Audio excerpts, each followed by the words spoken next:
manusia ideal itu khalifah yang jelas. Ini bisa dibalik-balikkan. Ada orang ngomong sebenarnya nggak cuma khalifah, ya sebagai Abdullah sama khalifatullah.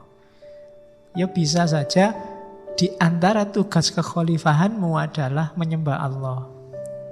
Atau kamu satukan, sebenarnya intinya ya mengabdi pada Allah. Di antara bentuk pengabdianmu adalah khalifatullah. Apa-apa bisa lah, enggak apa-apa. Enggak harus gegeran kalau tentang yang itu. Kita itu sering gegeran di yang gini-gini ini. Hanya selisih dikit aja kita menjualnya mahal sekali pada teman kita. Mbok dinego dikit kan bisa. Salah itu Pak, bukan cuma khalifah, harusnya 2, khalifah sama Abdullah. Wong pembagian 2 itu juga para ulama. Kamu bisa bagi 5, bisa bagi 10, bisa bagi. Abdullah itu dibagi 2, jadi harusnya 3 karena menyembah Allah di level ubudiyah, fikih, yang satu di level muamalah. Nah, sebagai khalifah ini ada urusan budaya, urusan politik itu ya oke. Pembagian itu terserah lah. Kita nggak harus gegeran urusan kategori-kategori. Bisa cuma 1 trok sebagai Abdullah saja, ya bisa. Khalifahnya di mana? Khalifah itu bagian dari pengabdian kita pada Allah, maka kita jalankan perintah Allah untuk menjadi khalifah. Atau sebenarnya cuma 1 khalifah saja. Lah Abdullahnya gimana? Ya Abdullah itu bagian dari cara kita menjalankan tugas kekhalifahan. Jadi ya bisa aja dikategorikan itu. Katanya Syariati, yang utama tugas kita adalah menjadi khalifah. Ini ja'ilun fil ardi khalifah. Jadi Allah memang sengaja menciptakan kita untuk mengkhalifahi bumi. Jadi tugas kita yang utama itu. Oke. Caranya apa ya? Modalnya katanya Syariati kebenaran, kebajikan, keindahan. Logika, etika, estetika. 3-tiganya ini nilai. Kita butuh pengetahuan, kita butuh tata moral, etika, kita butuh seni. Kemudian untuk mewujudkan itu perlu modal mental tadi, kesadaran, kebebasan, sama kreativitas. Jadi khalifah ini menata hidup, menata bumi sesuai dengan kebenaran, sesuai dengan kebajikan, dan sesuai dengan prinsip keindahan. Berarti kita kelola bumi ini dengan modal pengetahuan, etika, dan seni. Caranya ya modalnya kesadaran, kebebasan, dan kreativitas tadi. Disitulah manusia jadi ideal. Contohnya, katanya Syariati, contohnya adalah mix antara otak yang jernih dan hati yang lembut.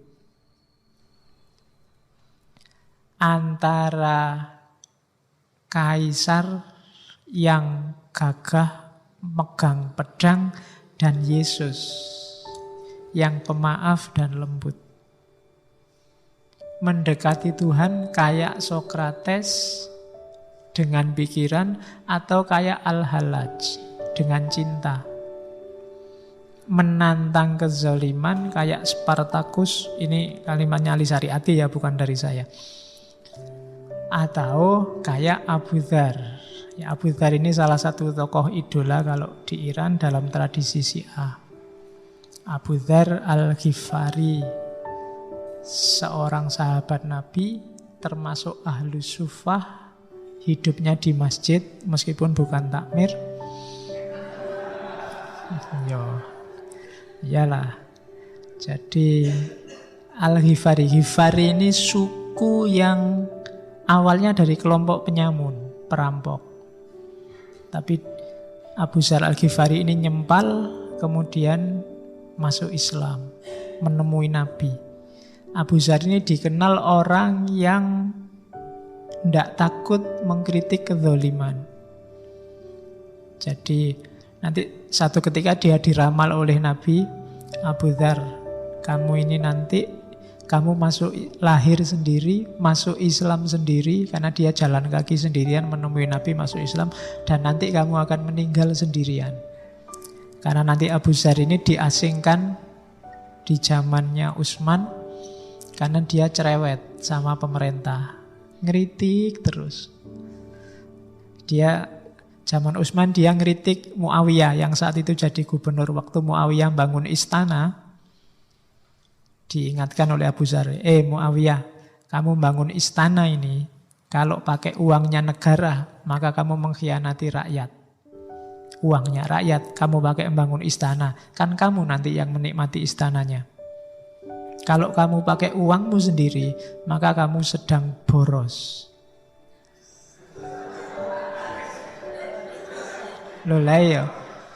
Jadi israf, dalam Islam tidak boleh buang-buang duit, tidak penting. Jadi maju mundur pokoknya salah Muawiyah. Ya, maksudnya Abu Dzar, mbok sudah nggak usah capek. Wong banyak urusan penting, ndak mikiri bangun istana, ndak mikiri bangun lagi gedung DPR, wong wis apik. Jadi itu Abu Dzar. Nanti ya resikonya dia diasingkan sampai meninggal. Jadi dia meninggal sendirian, masuk Islam juga sendirian. Oke, jadi itu salah satu contoh manusia ideal. Dan ya yang terakhir itu ada kalimat, manusia ideal adalah manusia yang filosofis tapi tidak melangit. Tidak mikir jelimet dok. Tidak mengawang-awang. Tapi ada kontribusi realnya ke masyarakat. Berpikir yang dampaknya masyarakat semakin baik, manusia semakin benar, semakin bajik, semakin indah dunia ini. Tidak serta-merta pamer logika, tidak serta-merta cerita metafisika yang bulat. Jadi yang didahulukan pikiran-pikiran yang transformatif, yang dampaknya adalah perubahan sosial ke arah yang lebih baik. Jangan salah, ahli syariati termasuk gaya berpikir yang cenderung Marxian. Dia tidak suka dengan pikiran-pikiran yang semata-mata metafisik. Pikiran yang membahas yang tidak ada dampak realnya. Diskusi mati-matian apakah Al-Quran itu makhluk atau bukan makhluk, sampai bunuh-bunuhan, itu bagi ahli syariati ngapain? Gegeran kalau kita kirim Fatihah itu nyampe apa enggak? Oh itu debat lama, ngapain? Mbok sudah nyampe enggak nyampe urusan yang sana. Kalau enggak nyampe ya wis ben wis. Kalau nyampe ya alhamdulillah, kan gitu aja. Kita kan debat gegeran gara-gara itu. Diskusi kita tentang agama sering yang semacam itu. Tidak berdampak real ke masyarakat.